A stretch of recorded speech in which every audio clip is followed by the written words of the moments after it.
Baba lang ako mga master. Bibili lang ako ng ano, Floor 1, going up. madrink sa vending machine. Ito. Diba?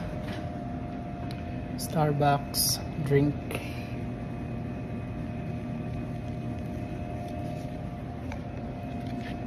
Gusto ko nakadala na ano eh.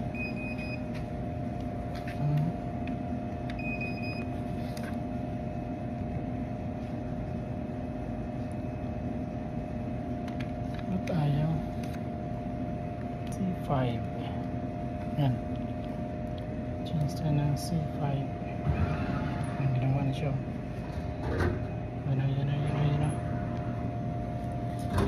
Right,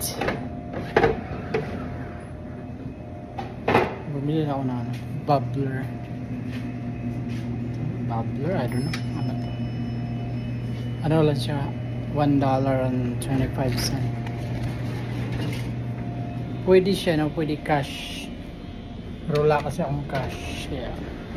Card lang muna. Iniwan ko yung kasama ko dun. Sana di magreklamo. Kapoy. Kapoy mangitag kwarta sa Amerika. Alright, dito na tayo. Ito kasing building na to, 100 years old. Floor 5, going down. Kaya luma na oh. Nakakatakot, diba? Ayan. Nakakatakot yung hallway. 100 years old building. Alright, gigs out.